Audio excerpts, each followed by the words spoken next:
Se debe dar el giro decolonial desechando la herencia histórica de la filosofía, la ciencia, la tecnología o el pensamiento occidental. Es pertinente y factible el dejar de pensarnos en el marco de los saberes y las construcciones eurocéntricas que se han elaborado en la historia de la humanidad y se han matizado en los últimos siglos.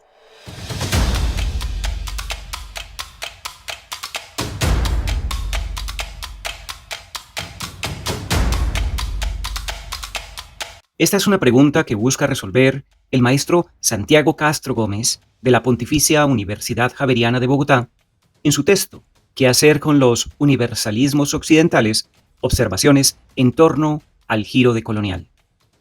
El maestro nos introduce al análisis filosófico en torno a la imposibilidad de dimensionar lo particular como universal, como posición y no como construcción de ese mismo sentido colectivo en el que el mundo globalizado por el comercio, la ciencia y la tecnología nos obliga a pertenecer.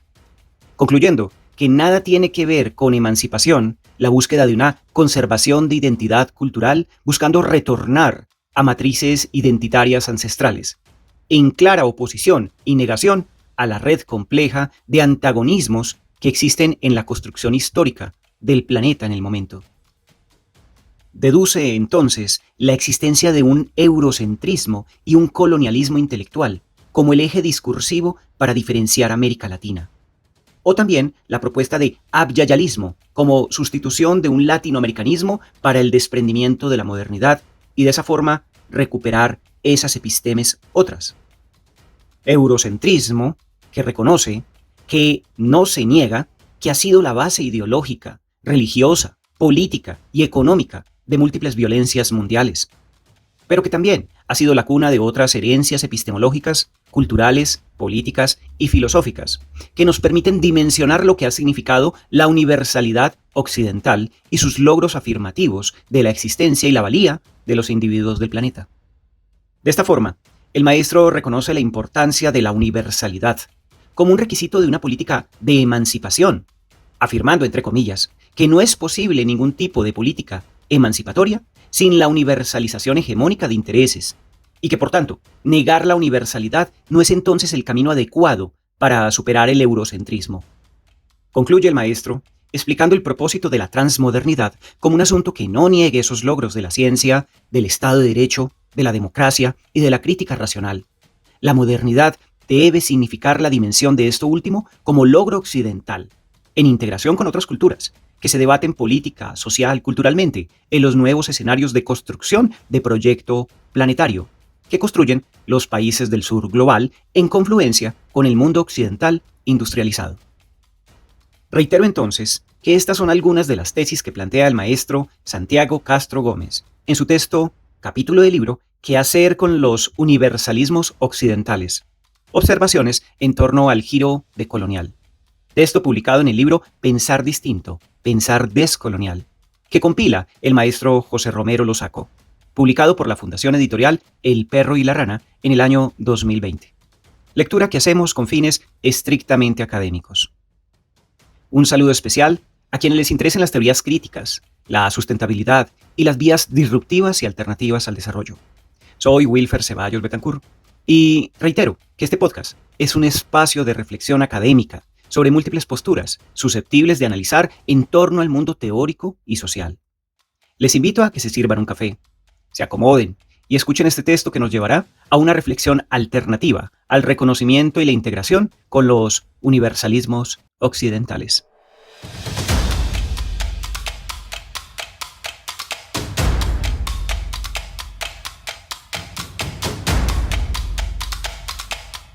¿Qué hacer con los universalismos occidentales? Observaciones en torno al giro decolonial, por Santiago Castro Gómez, de la Pontificia Universidad Javeriana de Bogotá.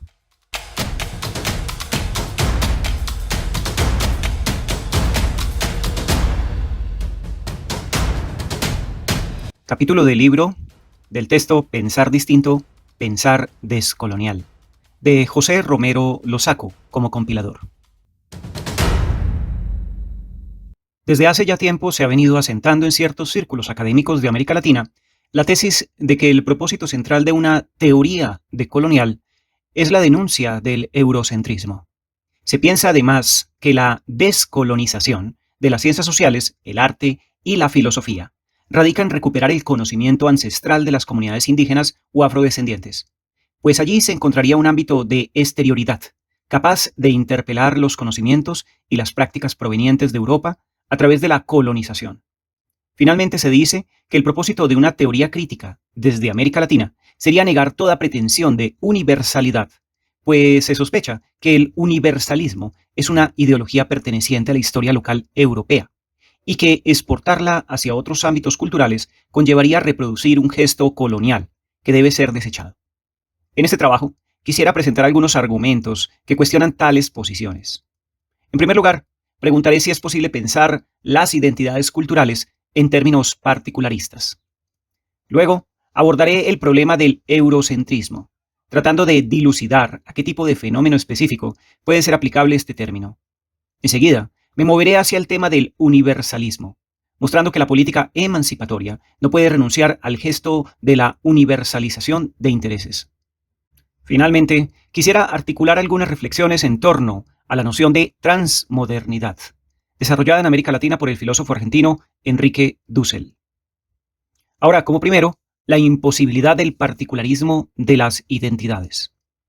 La primera pregunta que quisiera levantar es si las identidades culturales pueden ser pensadas como particularidades puras.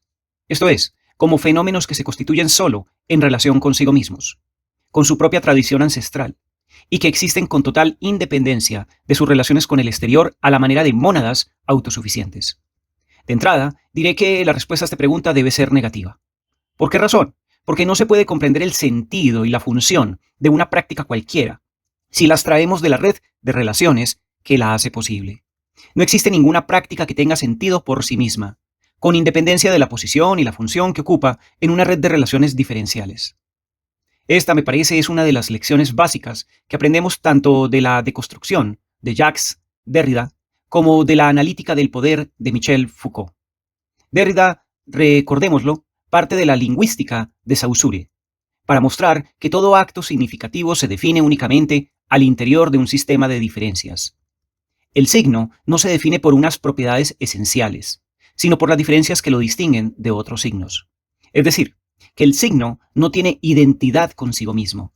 La identidad plena del signo es algo que se le escapa constantemente, pues esta dependerá siempre de la posición diferencial de ese signo en el sistema de significaciones. Derrida nos dice que un sistema de este tipo no puede pensarse algo así como una armonía preestablecida entre los elementos. Es decir, un principio que regule la posición que ocupa cada uno de ellos en el sistema y establezca de antemano el tipo y el número de relaciones que entabla con todos los demás elementos. Si esto ocurriera, lo que tendríamos sería un sistema cerrado, libre de diferencias. Pero entonces, quedaría cerrada también la posibilidad de la significación. Foucault, por su parte, nos dice que toda comunidad humana se encuentra atravesada por relaciones de fuerza, lo cual quiere decir que ninguna fuerza particular puede definirse con independencia del sistema de fuerzas que la constituye, bien sea como fuerza afectante o como fuerza afectada. Ningún elemento puede existir sino referido a las relaciones de fuerza que entabla con todos los demás elementos. Este modelo agonístico del poder, apunta hacia la tesis de que ninguna formación social jamás podrá llegar a encerrarse en sí misma. El agonismo de las fuerzas engendra siempre nuevas y variadas configuraciones de poderes y contrapoderes. De modo que resulta imposible que una comunidad cualquiera pueda completarse y adquirir una identidad esencial.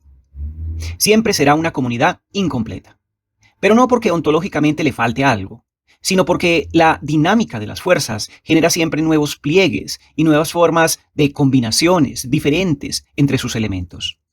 Es precisamente en este sentido que todas las comunidades humanas son históricas. Todo esto quiere decir, según Foucault, que no es posible buscar un origen último que les dispense sentido y finalidad al sistema de fuerzas en su conjunto.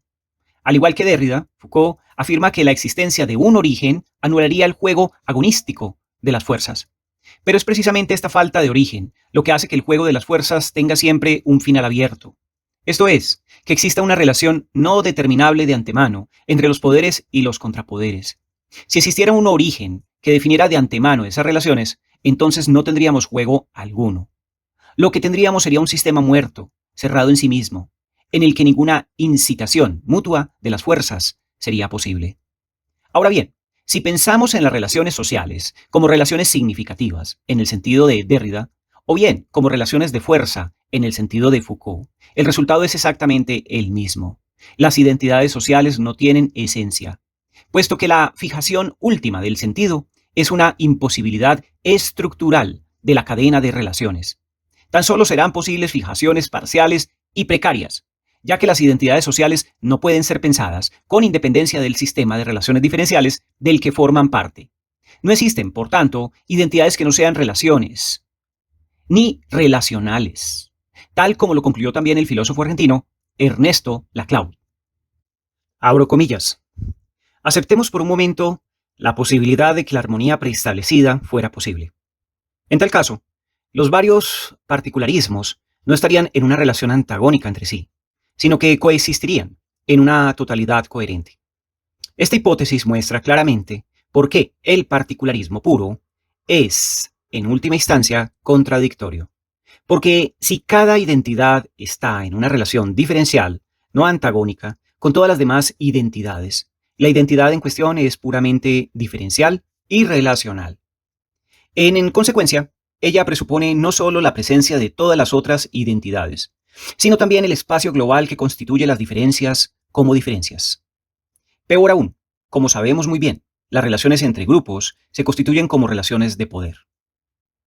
Es decir, que cada grupo no es solo diferente de los otros, sino que en muchos casos constituye esa diferencia sobre la base de la exclusión y la subordinación de los otros grupos.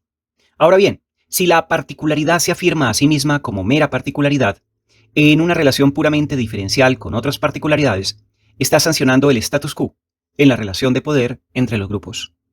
Esta es exactamente la noción de desarrollos separados, tal como la formulara el apartheid.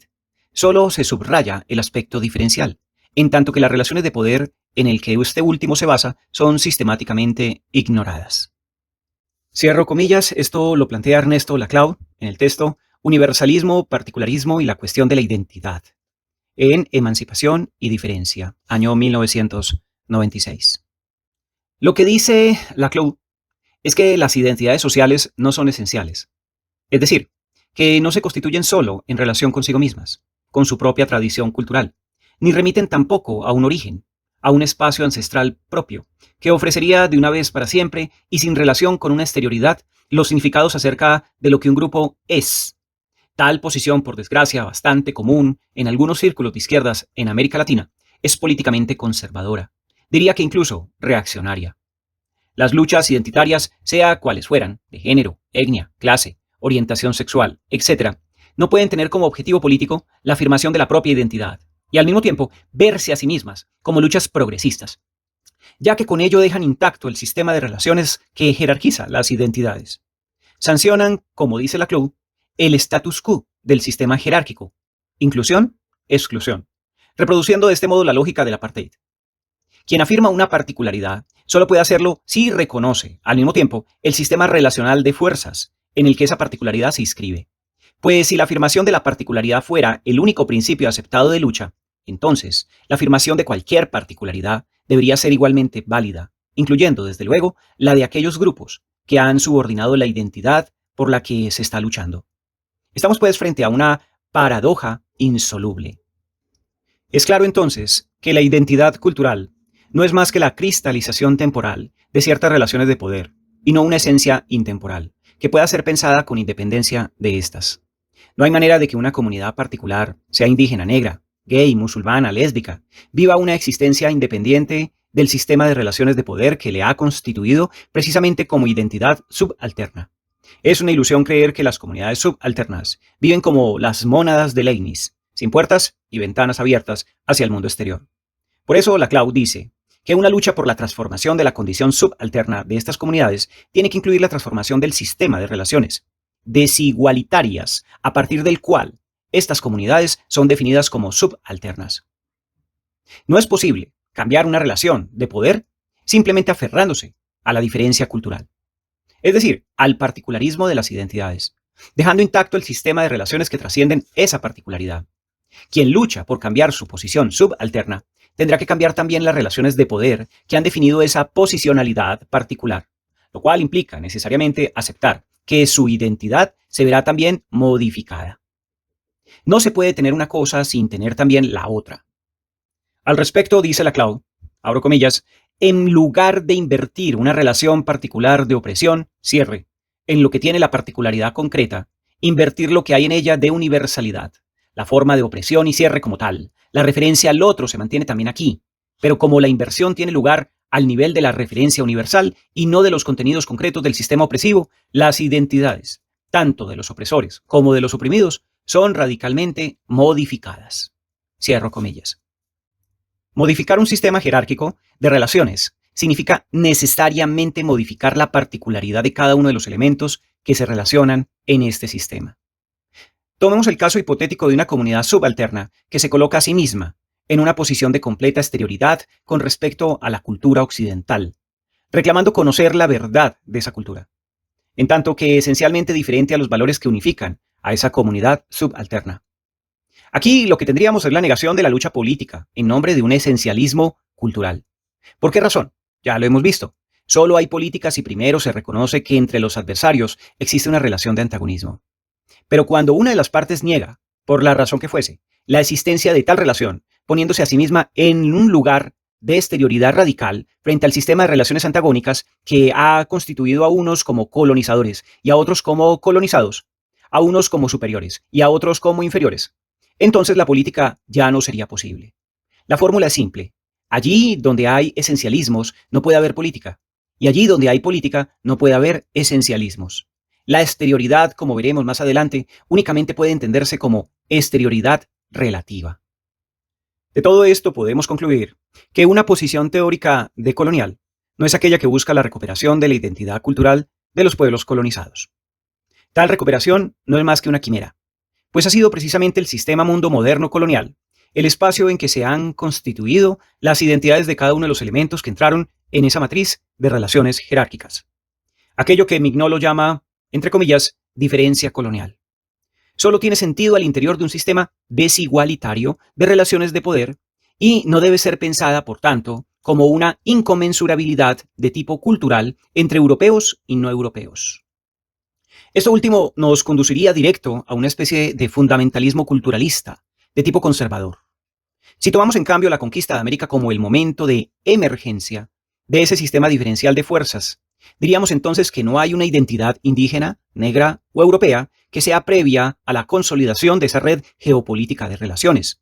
Lo que primero, o lo que se quiere decir, es que las identidades son lo que son únicamente a través de sus diferencias, en una matriz de relaciones jerárquicas de poder, que organiza la posición ocupada por cada una de ellas. Pretender la conservación de la identidad cultural de los pueblos colonizados, o bien su retorno a una matriz identitaria ancestral, poco tiene que ver con una política emancipatoria. Este tipo de representación que afirma la diferencia, pero sacándola de la red de antagonismos que la hace posible para contemplarla como un objeto impoluto y distante, no es otra cosa que una representación colonial. Entonces, ¿qué es el eurocentrismo? Es precisamente en nombre de este particularismo estéril que muchos activistas y académicos de América Latina recurren frecuentemente a la sospecha de eurocentrismo y colonialismo intelectual como eje catalizador de sus luchas. No son pocos quienes afirman que pensar desde América Latina significa pensar como por fuera de los parámetros establecidos por la política moderna, ya que estos son específicamente europeos y se montan sobre la exclusión sistemática de las culturas no europeas. En algunos circuitos teóricos de la región se viene imponiendo una especie de abyayalismo que sustituye al latinoamericanismo de las décadas anteriores, en el que se proclama un desprendimiento de la modernidad, incluyendo aquí las tradiciones críticas de la izquierda para recuperar las epistemes otras de los pueblos indígenas y afrodescendientes. Consideran, por tanto, eurocéntrica aquella posición que niega, en nombre de valores modernos como la igualdad y la libertad, la posibilidad de regresar a un arché, a una comunidad originaria en la que imperan valores radicalmente diferentes a los modernos.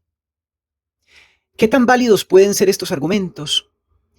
Para dilucidar esto, quisiera considerar en primer lugar la posición del filósofo Slavoj Žižek. El argumento del esloveno es claramente hegeliano. Es cierto que los poderes coloniales europeos irrumpieron con violencia en el mundo de las sociedades no europeas, alterando sus costumbres y destruyendo el tejido cultural de su experiencia. Pero eso significa precisamente que la resistencia política frente a esta irrupción colonial debe echar mano del lenguaje del colonizador para llevar a cabo su lucha, en lugar de propugnar por un retorno a los lenguajes previos a la ocupación colonial. ¿Por qué razón? Porque solo radicalizando la universalidad, es decir, universalizando su punto de exclusión, podrá el movimiento descolonizador lograr sus objetivos. No lo conseguirá negando la universalidad y buscando un retorno a los orígenes, un regreso a la situación precolonial, invocando el rescate de una identidad cultural olvidada. Esto equivaldría simplemente a reforzar la ideología en una expresión más reaccionaria, creer que es posible rasgar el velo de la negatividad y descubrir más allá de ella el secreto oculto de la reconciliación. A contrapelo de esto, el esloveno muestra que la lucha por la descolonización debe asumir plenamente la herencia europea, esto es, el gesto de la universalización, para desde ahí plantear sus demandas. Cabe decir que esto lo plantea el filósofo Slavoj Žižek en el texto del espinoso sujeto, El centro ausente de la ontología política, del año 2001. Žižek ilustra su punto de vista con varios ejemplos. El más claro de ellos es el de los procesos de independencia postcolonial en el siglo XX, principalmente el de la India. Ante la crítica de muchos teóricos culturales indios de que el inglés les ha sido impuesto como lengua colonial y que la descolonización debería suponer un retorno a las lenguas nativas, el filósofo esloveno retoma el caso de los Dalits, aquellos sujetos tenidos como parias por el sistema tradicional de castas de la India. Precisamente fueron ellos los que no tenían parte en ninguna de las castas, quienes reivindicaron el inglés como lengua nacional. Para los Dalits, el sistema colonial inglés creó las condiciones formales para que fueran vistos como sujetos jurídicamente iguales ante la ley. Antes de esto, en la situación precolonial, no gozaban de ningún derecho, sino que eran tenidos como un homo sacer, término que hace referencia a aquellos que son restringidos por un asunto sagrado o por un asunto divino o por un asunto cultural. Lo que nuestro filósofo quiere decir es que la descolonización debe radicalizar la universalidad abstracta del legado colonial. No se trata, pues, en nombre de la descolonización, de liberarse de la universalidad por considerarla un instrumento del colonizador, sino de apropiarse de ella para mostrar que esta universalidad es incompleta, que ha dejado algo por fuera. La lucha no es entonces por desembarazarse de la universalidad, sino por encarnarla, pues solo cuando los que no tienen parte muestran que ellos son el punto que niega la universalidad abstracta, es cuando esa universalidad se torna realmente libertaria. En palabras de Žižek, abro comillas, solo cuando los indios abrazan el ideal democrático igualitario, ellos llegan a ser más europeos que los europeos mismos. Cierro comillas. Otro ejemplo es el de Malcolm X, el activista afroamericano de los años 60. ¿Por qué coloca esta X en su nombre de pila? Con ello quería indicar que había perdido definitivamente la identidad que le ligaba con sus ancestros esclavos y que no era posible un retorno a sus raíces étnicas. Pero es precisamente esta ausencia de identidad la que le abre la posibilidad de reinventarse a sí mismo, luchando por una identidad más universal, incluso que le reclama por los blancos, la reclamada por los blancos.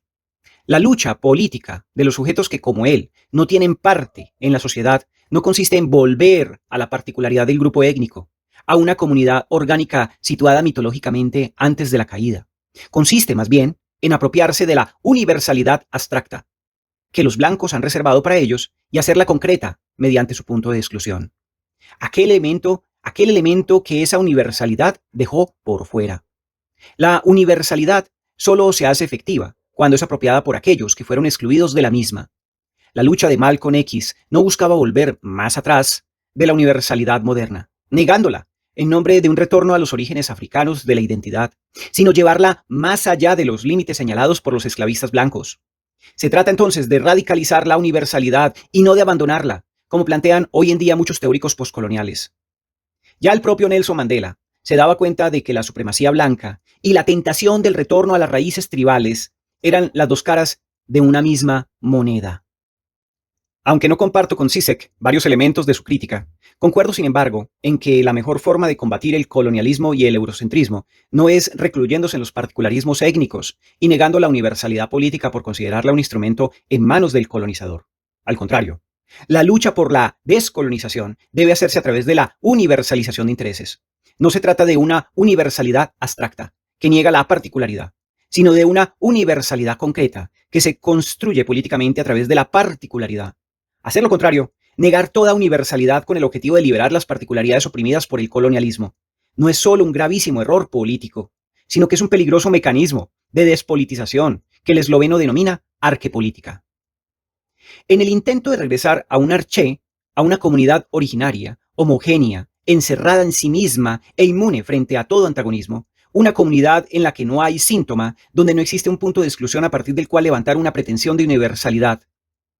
En su libro, El espinoso sujeto, el filósofo presenta este problema como una clara línea divisoria entre la izquierda y la derecha, mientras que la derecha niega el universalismo y se concreta o se contenta con la afirmación del particularismo puro.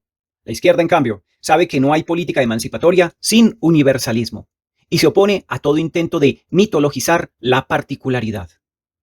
¿Cómo pensar entonces este problema de la particularidad y la universalidad? O, para utilizar el lenguaje de Zizek, ¿cómo entender la relación entre la universalidad abstracta y la universalidad concreta? Como ya vimos, algunos activistas dicen que el universalismo es tan solo una estrategia para legitimar la superioridad cultural de Europa sobre el resto del mundo, sancionando de juramento los privilegios obtenidos de facto, de hecho, a partir del saqueo que produjo la colonización. Es por esto que, en su opinión, la lucha contra la descolonización implica necesariamente el abandono de la universalidad, ya que ésta es tan solo un invento perteneciente a la historia local y particular europea. Desde este punto de vista, la universalidad tiene solamente un carácter ideológico. Cualquier lucha política que apele a criterios universales pecaría de eurocentrismo, porque elevaría a un carácter general lo que tan solo vale para una cultura en particular. ¿Qué diremos frente a esto? Es verdad que a través de la expansión colonial, Europa se empieza a ver a sí misma como la encarnación de funciones universales, funciones que vienen definidas primero por el cristianismo, expansión colonial portuguesa y española, y más tarde por el racionalismo, expansión colonial inglesa y francesa. La cultura europea, como encarnación de una forma humana universal, que debía ser comunicada a todas las demás culturas, aún en contra de su propia voluntad. Las resistencias de las otras culturas eran vistas como una prueba de inferioridad, de su barbarismo e incluso de su incapacidad constitutiva para acceder a lo universal. Aquí, sin duda, tiene razón las críticas de que se han hecho al universalismo europeo desde posiciones feministas, decoloniales y poscoloniales. Pero, ¿conlleva todo esto la negación de la universalidad? Creemos que no, porque el problema que está en juego no es elegir entre lo universal y lo particular, sino comprender el tipo de relación que se da entre estos dos polos. No se trata de equiparar el eurocentrismo con la universalidad para después abandonar las dos cosas en nombre de la particularidad, sino de entender que eso que hoy llamamos eurocentrismo no es más que una forma específica de plantear la relación entre universalidad y particularismo que procede de la Ilustración.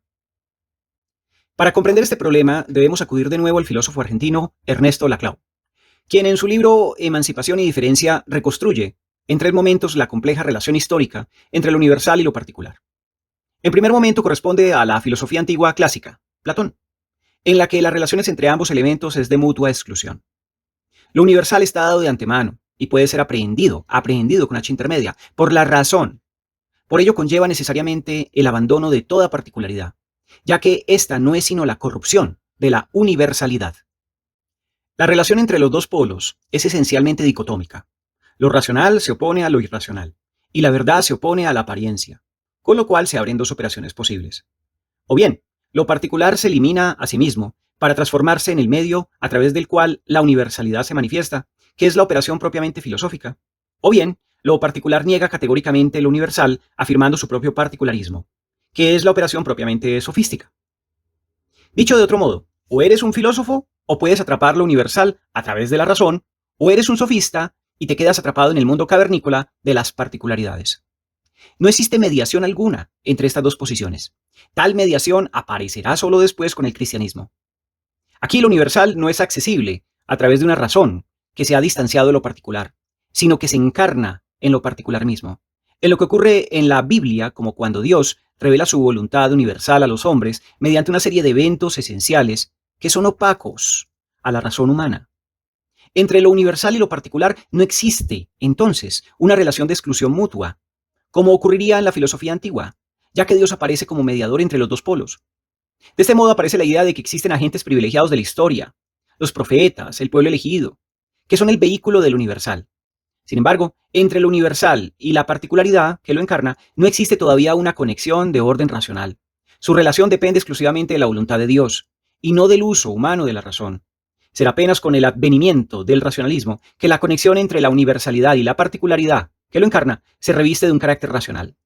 Laclau muestra que el racionalismo moderno se deshace de la lógica cristiana de la encarnación, pues el papel del mediador entre lo universal y lo particular ya no lo asume Dios, sino la razón.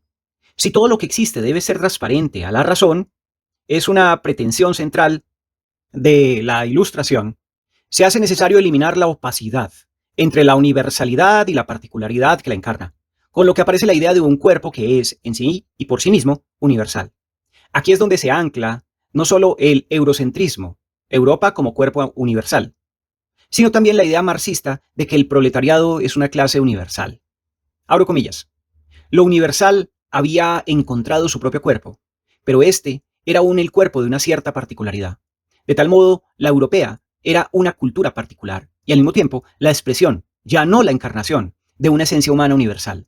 Aquí el problema es que no había medios intelectuales para distinguir entre el particularismo europeo y las funciones universales que se suponía que él encarnaba, dado que el universalismo europeo había precisamente construido su identidad a través de la anulación de la lógica de la encarnación y como consecuencia de la universalización de su propio particularismo.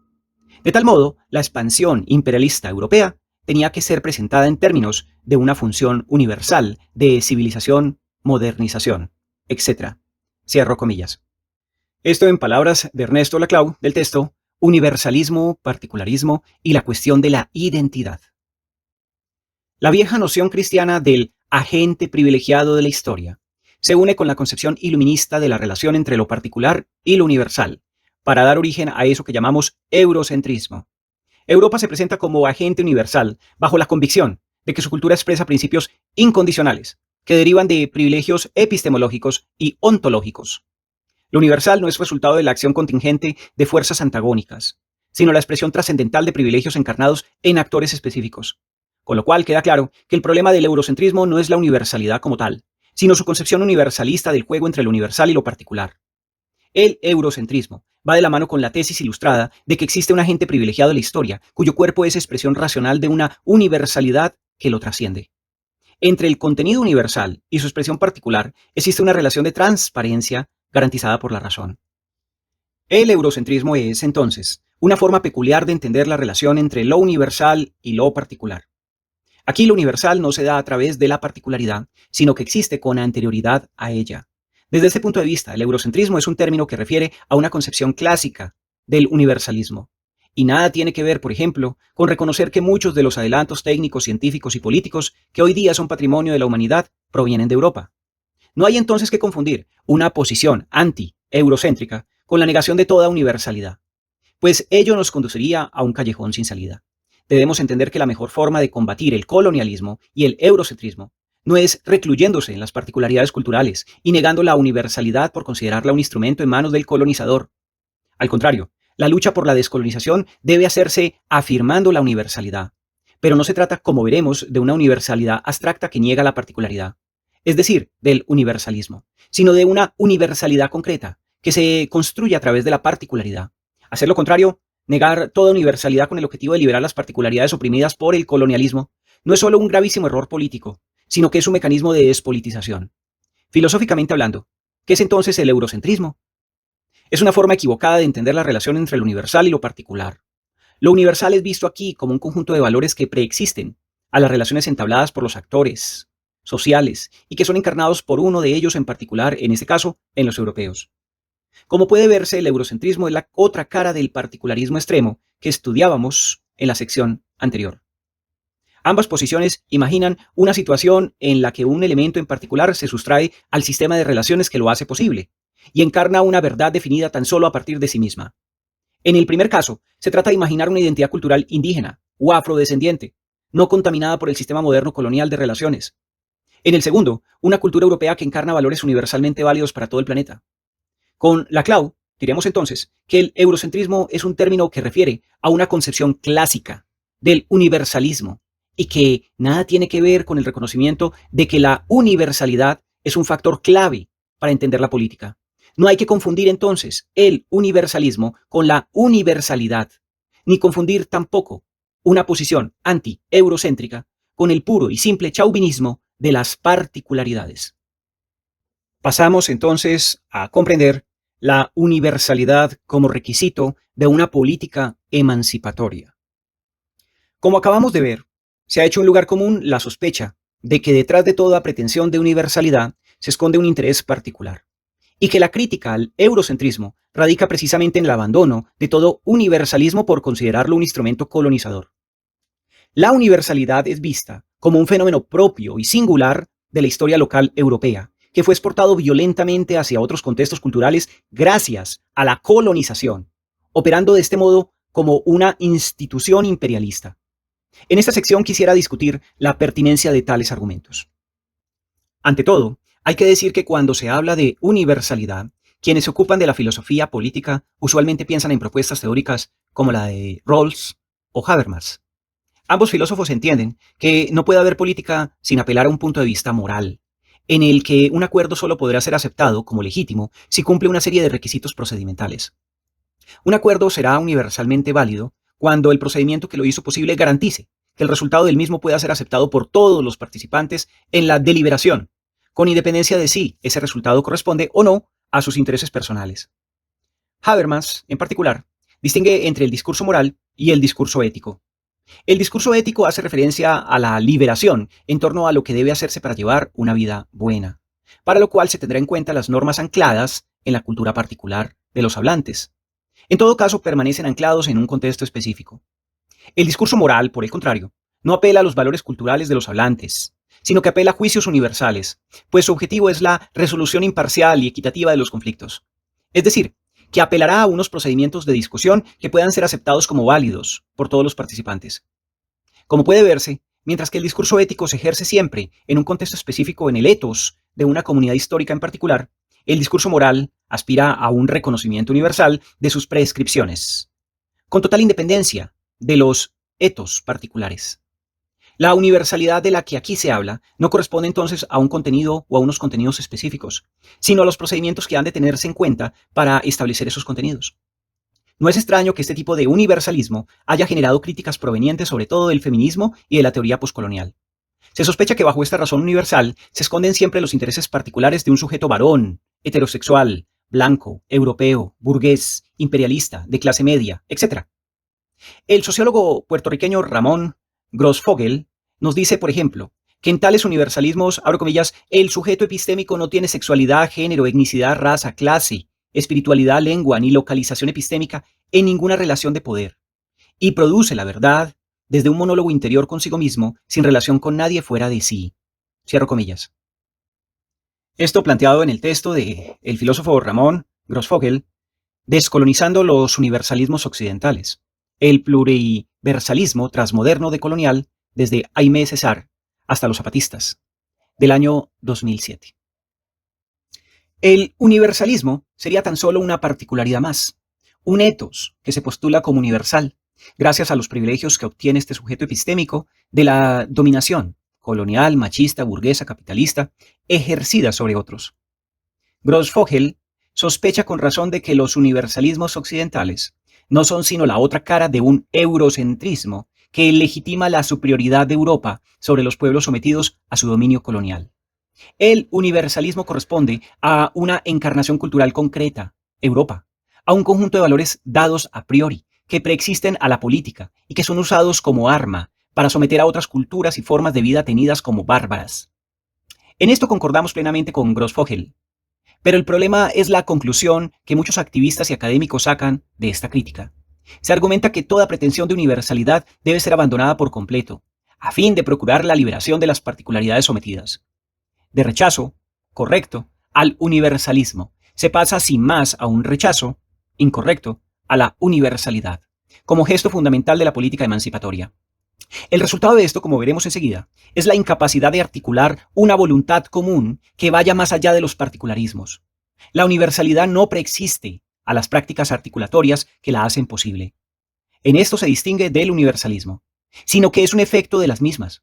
Por ello, como decía, estoy de acuerdo con Zizek, cuando afirma que la universalización de intereses es el gesto político por excelencia.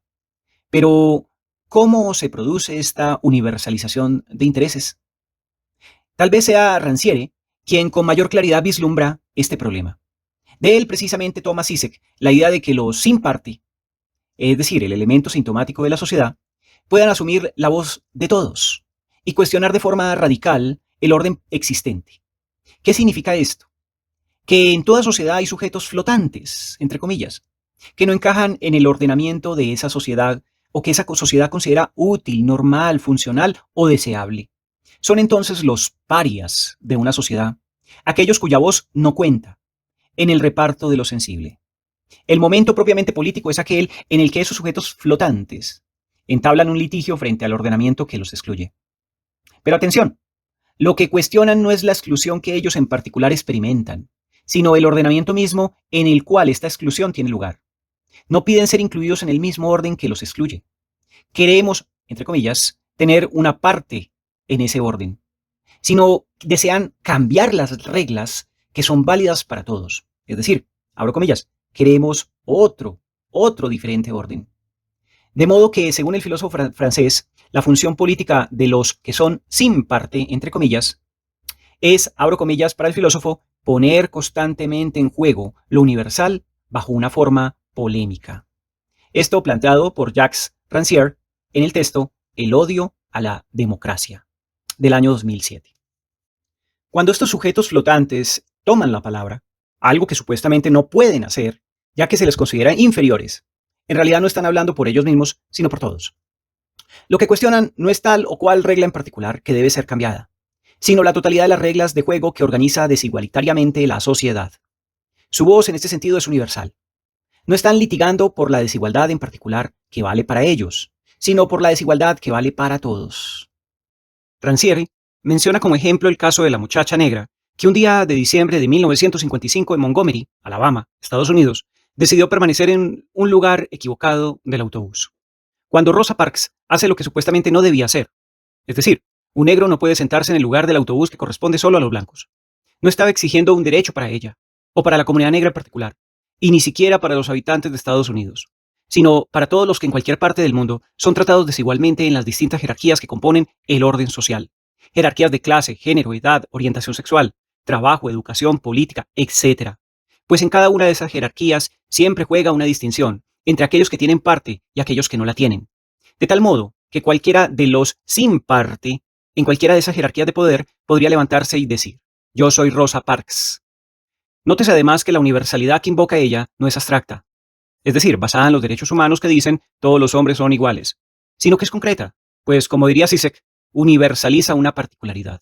Al sentarse en el lugar equivocado del autobús, Rosa Parks está diciendo, aunque soy mujer y soy negra, me considero igual a todos los que se sientan aquí. Eleva de este modo una pretensión de igualdad que no habla en nombre de una particularidad, es decir, las mujeres negras, sino de un nosotros universal. Veas entonces que la presuposición de igualdad es justo el principio democrático que invocan los sin parte para articular una política emancipatoria. Sus reclamos no hacen énfasis en el hecho de la diferencia, es decir, soy negra, mujer, pobre, lesbiana, golpeada, etc., sino en la condición de desigualdad, al hacer lo que se supone que no puede hacer. Es decir, alguien que ocupa un lugar inferior en una jerarquía de poder no puede igualarse con los que ocupan lugares superiores. Rosa Parks se apropia precisamente de aquello que se le niega y eleva una pretensión de universalidad que vale no solo para ella, sino para todos los que son inferiorizados en cualquier otra jerarquía de poder, lo cual significa que el combate a tales jerarquías no podrá hacerse en el nombre de la diferencia y la particularidad, sino en nombre de la igualdad, que invocan de manera abstracta los principios dominadores en sus constituciones democráticas. Como bien lo vio Zizek, la política emancipatoria radica en convertir esa universalidad abstracta en una universalidad concreta. La negación de la universalidad en nombre del particularismo de las luchas no es entonces el camino para una política decolonial, tal como argumentan hoy día muchos activistas. No es posible hacer política sin el gesto emancipatorio de la universalización de intereses, pues de otro modo, la política se reduciría a la exaltación de los particularismos. Y es este gesto, como ya vimos, no es filosóficamente cuestionable, sino que es políticamente conservador. La crítica a la universalidad abstracta del eurocentrismo no supone la negación de la universalidad, sino el paso de la universalidad abstracta a la universalidad concreta, tal como lo mostró Zizek. El eurocentrismo defiende ciertamente una universalidad abstracta, despojada ilusoriamente de todo contenido, que se postula sin embargo como fundamento de todos los contenidos. La universalidad concreta, por el contrario, se produce a través de su síntoma, es decir, por medio de aquellos contenidos particulares que han sido negados por la universalidad abstracta. Más exactamente por medio de la articulación de las particularidades que han sido dejadas, sin parte, en las diferentes jerarquías de poder que organiza la sociedad. Estos contenidos particulares, en lugar de afirmarse en su propia particularidad, deben ser negados de manera equivalente, equivalencialmente, para que puedan insertarse en una forma hegemónica con pretensiones universales. Ya se ve entonces, no se niega la universalidad como tal, sino tan solo la negación que la universalidad abstracta había establecido frente a determinados contenidos particulares.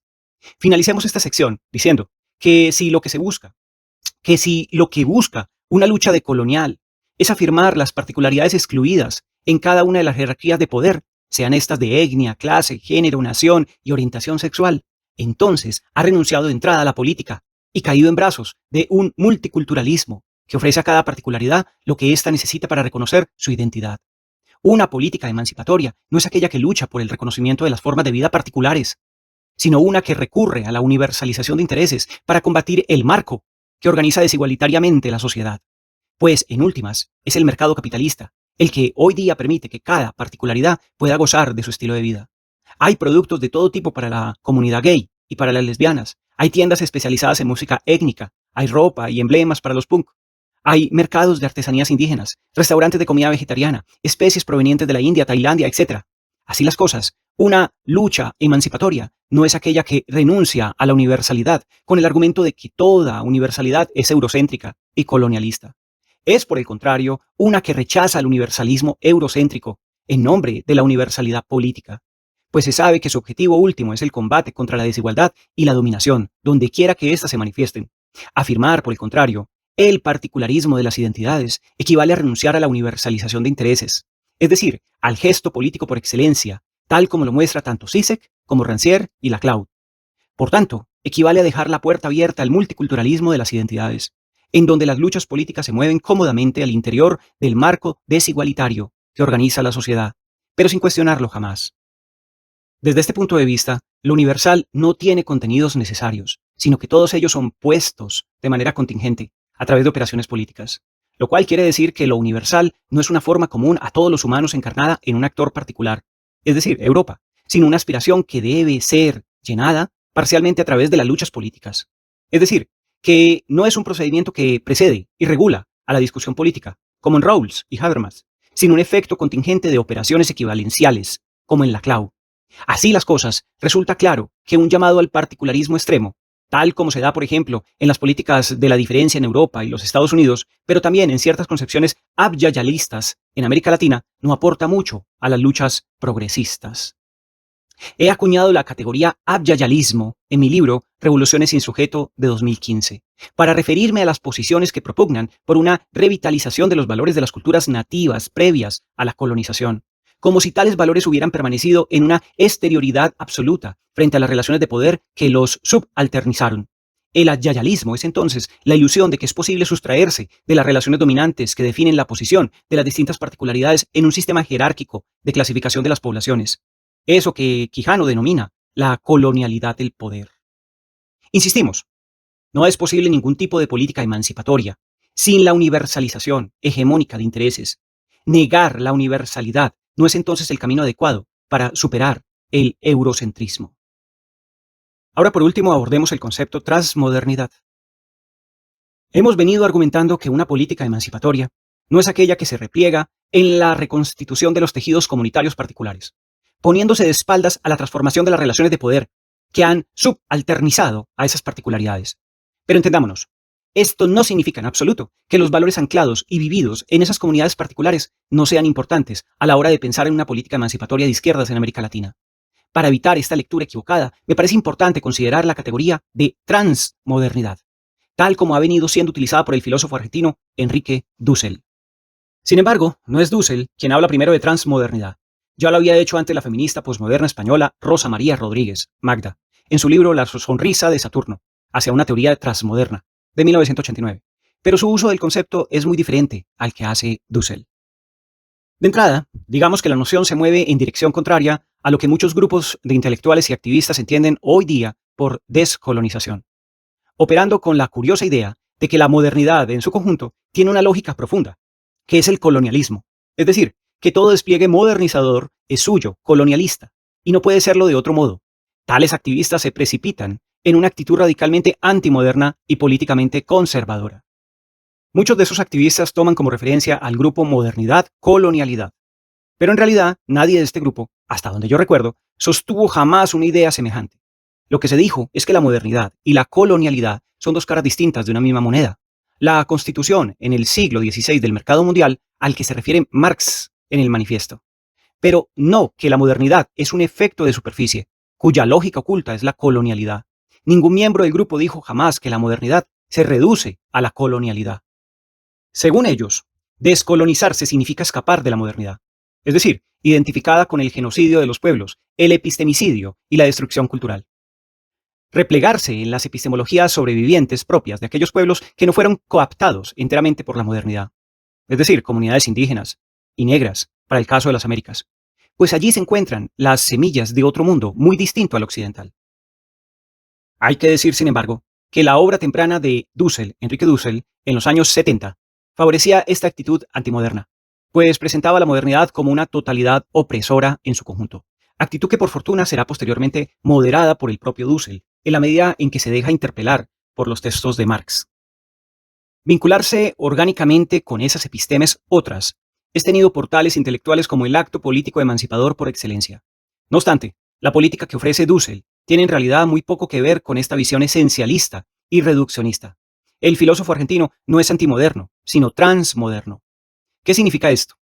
Al igual que los otros miembros del grupo Modernidad Colonialidad, es decir, Mignolo, Quijano, Grossfogel y yo mismo, Dussel parte de la tesis de que la modernidad es un fenómeno histórico que tiene un momento intrauterino, por así decirlo, con la constitución de la burguesía hacia finales de la Edad Media europea, pero que adquiere su perfil definitivo gracias a la conquista de América y la creación del mercado mundial con la expansión colonial de las potencias europeas, lo que teóricos marxistas como Immanuel Wallerstein han llamado el sistema mundo moderno. Este sistema mundial coloca juntas por primera vez, pero en una relación asimétrica, a una gran cantidad de culturas, que antes habían vivido separadas unas de otras, estableciendo sobre ellas la hegemonía de una concepción primero cristiana y señorial, de los siglos XVI y XVII, luego una racionalista y capitalista, de los siglos XVIII y XX, de entender la vida, el conocimiento, la naturaleza y las relaciones sociales. Dussel se refiere específicamente a culturas milenarias, como las provenientes de India, China, el mundo árabe y el mundo indígena precolombino. Esto lo plantea Enrique Dussel en su texto Filosofías del Sur, Descolonización y Transmodernidad, de México a Cal, del año 2015. Nótese que la colonización en Dussel no se reduce al genocidio y la occidentalización completa de pueblos y culturas, que sin duda ocurrió en más o menos casos, sino que es, ante todo, el establecimiento de una hegemonía cultural. Esto quiere decir que las culturas de esos pueblos no fueron destruidas. Su propio peso histórico milenario lo impedía, sino que amplios pliegues de su sentido común y de su mundo de vida fueron transformados con la introducción del cristianismo, la ciencia moderna, la modernización político-cultural y sobre todo el capitalismo. Pero esto significa también que tales pliegues han permanecido en una exterioridad relativa con respecto al significado que todos esos procesos adquirieron en Europa. Aquí se muestra el alcance del concepto gramsciano de hegemonía, utilizado por Dussel. La colonización conlleva el establecimiento de un consenso tácito entre los valores occidentales traídos con la colonización europea y los valores propios de las culturas colonizadas, provenientes de su mundo ancestral premoderno. Pero Dussel tiene claro que esos valores ancestrales no han permanecido inalterados con el advenimiento de la modernidad, a la que fueron incorporados por el colonialismo, sino que se han transformado junto a ella.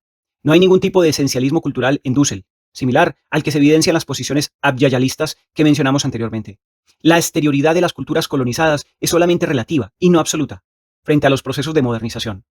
Dussel tiene claro que la modernidad es un fenómeno irreversible, del cual ninguna cultura en el planeta puede ni podrá sustraerse por entero, tal como lo entrevió Marx.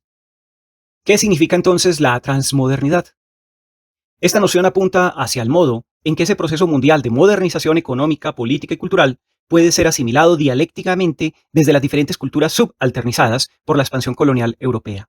Significa atravesar la modernidad, pero desde otro lugar, precisamente desde aquellos que fueron negados por la modernización hegemónica euro-norteamericana, posicionada como centro de la modernidad. En términos de Marx, la transmodernidad sería entonces la negación de la negación, es decir, la asimilación creativa y emancipatoria de la modernidad realizada desde historias locales. Se trata de una modernidad vivida desde la exterioridad relativa que niega su forma occidentalista y eurocentrada, una modernidad, en últimas, descolonizada. Pero tal descolonización no remite, como decimos, a un proyecto antimoderno, sino a un proyecto crítico y emancipatorio frente a las instituciones desarrolladas por la modernidad misma. Desde esta perspectiva, Dussel entiende la transmodernidad como un proyecto político, económico, social y cultural que marcará una nueva fase de la historia mundial. Un proyecto que, según él, será impulsado por los intelectuales orgánicos, situados en medio, es decir, un border thinking, de su propia cultura subalternizada y la modernidad eurocentrada. Son precisamente intelectuales poscoloniales, aquellos que viven entre dos mundos, quienes pueden establecer las mediaciones culturales necesarias entre la modernidad occidental y los valores de las culturas negadas por esta parte durante la expansión colonial, propiciando de este modo la negación de la negación. Nótese entonces que la transmodernidad no es una operación de retorno a los valores de las culturas nativas antes de la colonización, sino una problematización que tiene dos caras. De un lado, la modernidad eurocentrada es reinterpretada desde las historias locales negadas por la colonización. Pero del otro lado, y al mismo tiempo, la propia cultura subalterna, modificada ya indefectiblemente por los procesos de modernización, debe ser reinterpretada críticamente. No hay entonces en Dussel ningún amago de subalternismo, posición que, por desgracia, se ha expandido como un virus en no pocos sectores intelectuales de América Latina. Allí, para una crítica del efecto Foucault, en algunas posiciones subalternistas, véase mi libro Historia de la Gubernamentalidad 2, Filosofía, Cristianismo y Sexualidad en Michel Foucault, del año 2016. Comparto muchos de los análisis que hace Enrique Dussel a este respecto y a diferencia de los subalternistas, entiendo la descolonización en el sentido transmoderno que él señala. Sin embargo, quisiera realizar algunas observaciones críticas antes de finalizar este trabajo. La primera tiene que ver con su noción de núcleo ético-mítico, categoría tomada de Paul Ricoeur, que le sirve a Dussel para pensar aquello que define no solo esta o aquella cultura en particular, sino la cultura en general. Esto planteado por Enrique Dussel en su texto Filosofías del Sur, del año 2006. Ya Dussel ha disertado ampliamente sobre esta noción en otros libros. Véase, por ejemplo, otro texto de Filosofía de la Cultura y la Liberación. Su tesis parece ser que la religión forma parte del núcleo ético-mítico presente en todas las culturas. Y sobre la base de esta ontología de la cultura, es que Dussel coloca el proyecto transmoderno.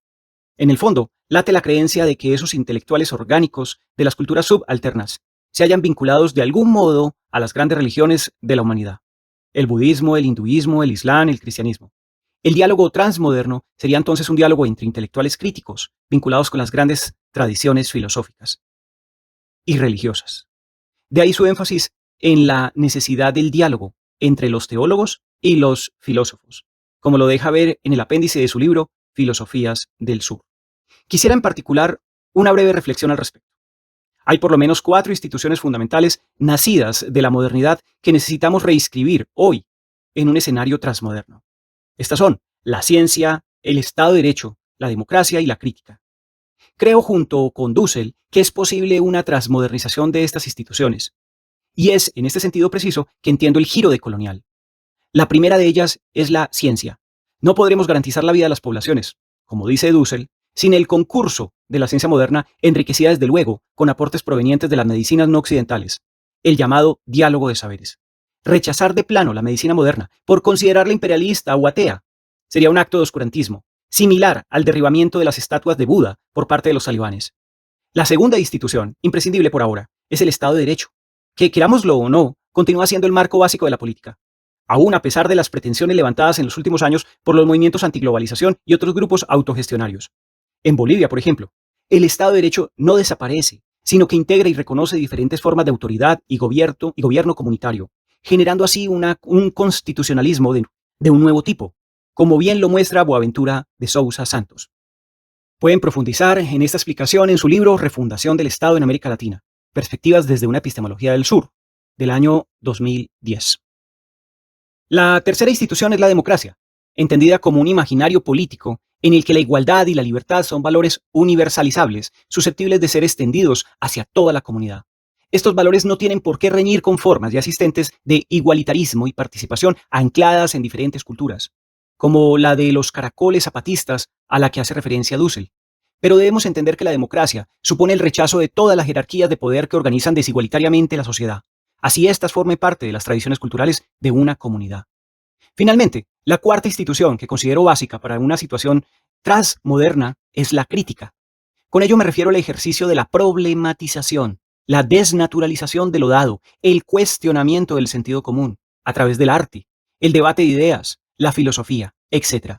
Pero aún, en una hipotética situación transmoderna, la reinscripción no eurocéntrica de estas instituciones conllevará de todos modos al desafío de asumir la incompletud ontológica que ellas arrastran consigo. Sobre este tema recomiendo mi libro Revoluciones sin sujeto. Dicho de otro modo, la transmodernidad no puede significar remitir la ciencia, el Estado de Derecho, la democracia y la crítica racional a las certezas incuestionadas de un fundamento último, con el argumento de que tales certezas forman parte de la identidad cultural de otros pueblos y de que es necesario inculturar ahí tales instituciones. Digo esto porque me parece que la categoría dusseliana de transmodernidad es heredera del gran debate que se dio en América Latina, sobre todo en círculos de la Iglesia Católica hacia la década de 1970, en torno a la necesidad de inculturar el Evangelio. A raíz del Concilio Vaticano II, los teólogos reflexionaban sobre el modo de que la liturgia católica, largamente desarrollada en Europa, podría vivirse de una forma no eurocéntrica, en contextos culturales como el asiático, el africano y el latinoamericano. Esta discusión, que puede ser válida para entender el problema de la interculturalidad religiosa, en el que en todo caso no se cuestiona el tema del fundamento último, me parece algo limitada para entender el modo en que algunas instituciones modernas, cuyo funcionamiento depende de la ausencia del fundamento último, pueden ser experimentadas en contextos culturales no occidentalizados. Por eso afirmo que no debemos entender la transmodernidad como una simple inculturación de la modernidad en contextos culturales no europeos. Corren días difíciles para la humanidad en su conjunto. La extrema derecha parece estar logrando la hegemonía cultural y política en importantes naciones del primer mundo y también en América Latina. Es muy importante comprender que la mejor estrategia para combatir esta tendencia no es el repliegue en las acciones comunitarias, sino la lucha por democratizar los valores anclados en el sentido común de las sociedades y por recuperar la soberanía de las instituciones públicas. No significa esto que la reconstitución de los tejidos comunitarios no sea importante para avanzar en esta lucha. Lo es, y mucho.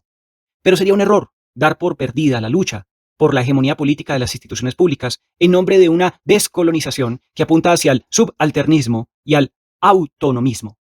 Debemos entender que no hay soluciones exclusivamente comunitarias para los problemas de sociedades complejas como las nuestras, y que la construcción hegemónica de una voluntad común es lo único que puede ofrecernos esperanzas en medio del desierto.